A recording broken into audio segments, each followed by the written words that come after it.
guys, and welcome back to another video. One real common question that I get is, what do I do if I can't see a therapist? So with anxiety, very often people will suggest that you should go try cognitive behavioural therapy, see a psychologist, see a psychiatrist, try out counselling, all of which are great options, but sometimes we don't have the facilities or the capabilities to do that for whatever reasons, whether it's financial or the waiting list is incredibly long, and we need to find a way to deal with it now rather than waiting for a year. It's not realistic. So this video, I just thought we'd go through some ideas of what you can do instead of seeing a therapist. So the first thing is to look into what kind of therapies you think would work for you. So cognitive behavioural therapy, for example, is quite effective with anxiety actually. I've had mixed experiences with it, so I've written a blog post about my personal experience with it, but it is really effective for a lot of people. And it might work for you.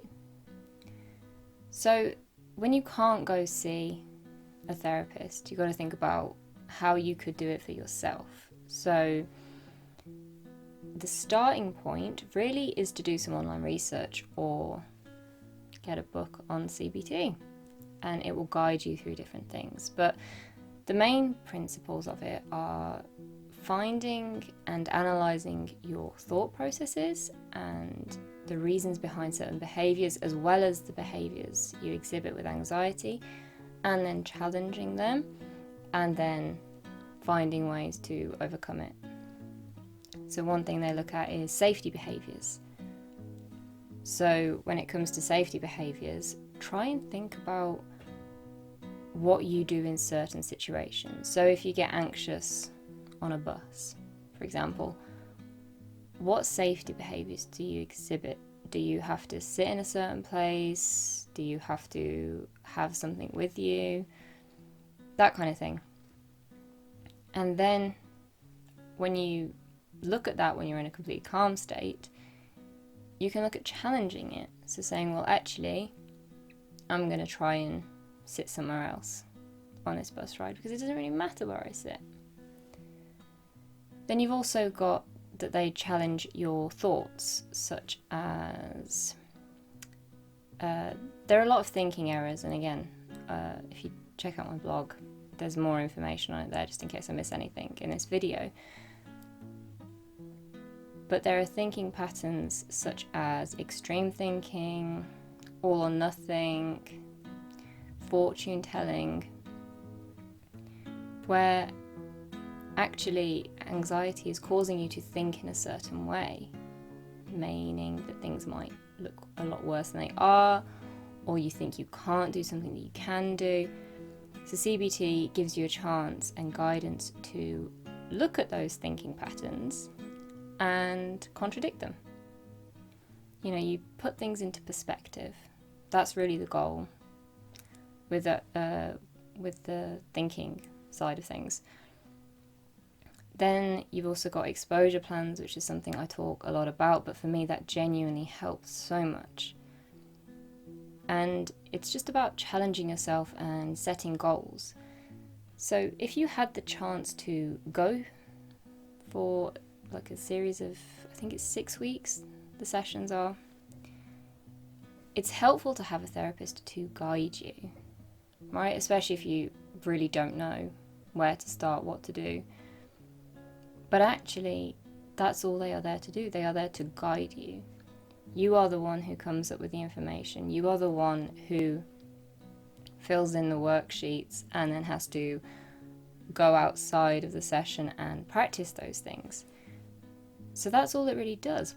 So you don't need a therapist for that. And there's so many resources online. I mean, if you just type in CBT worksheets, providing it's not the motorbike CBT test, there are loads of free downloads that you can just work through yourself in your own time.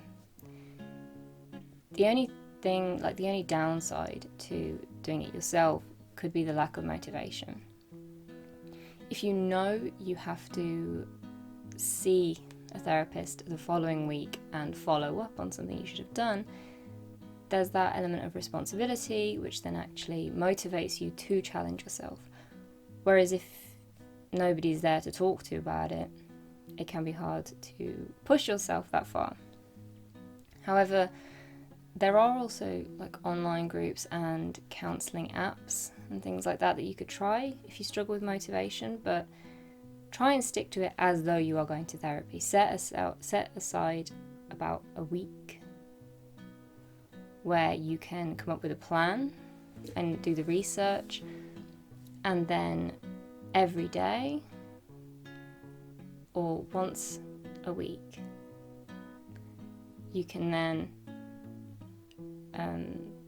dedicate that time for a session, right, where you sit down and you properly go through the goal of that week, and then the other 6 days you challenge yourself and you overcome it, and then the next session you would go through it, analyze what happened. And it's having a dedicated time period can really help with that motivation, especially if you can't go and see somebody.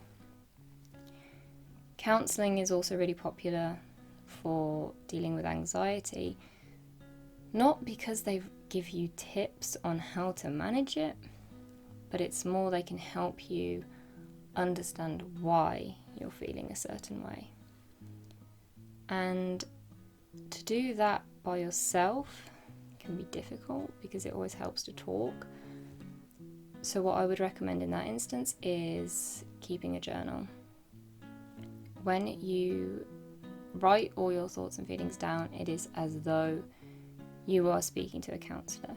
Now, a counsellor will never actually tell you what to do or give you advice, but they guide your thoughts. So once again, you're the one that comes up with a solution in those sessions. And that's an important thing to hold on to, because that will make the difference in being able to overcome it yourself and not needing somebody to help you. Psychologists, again, it depends what kind of thing works for you, whether it's a practical approach or dealing with symptoms, dealing with the thoughts. It really depends. I found seeing a psychologist pretty helpful overall, but actually only really in the starting point when I was starting to deal with anxiety. So what I found helpful in those sessions were the tips on how to manage the physical symptoms. That's why it was so useful to me, right? And that information is so widely available on the internet. People talk about it all the time. It's breathing techniques, progressive muscle relaxation, meditation, those kind of things actually is just what they can provide in a more acute way. So if you know you are dealing with anxiety, you know yourself the best. You know what will work for you. And actually, even if you don't know, you can try different things. They're just there to analyze what you tell them and come up with a solution. That you can do that by yourself. It can seem daunting and it can seem like things don't work, but actually, again, it is down to you to try it.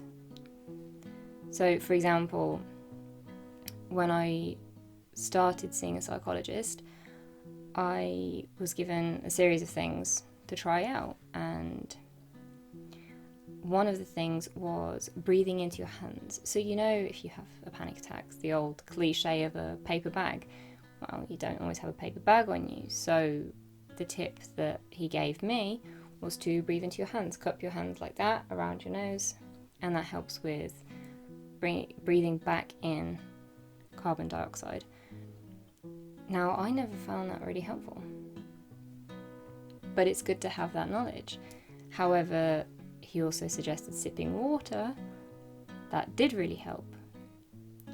So if you just have a look online and go to forums, go to places like Quora and ask people what techniques they use to manage a certain symptom, such as hyperventilating or muscle pains or racing thoughts, you'll gain a lot of answers and a lot of ideas. And that's what you need to try.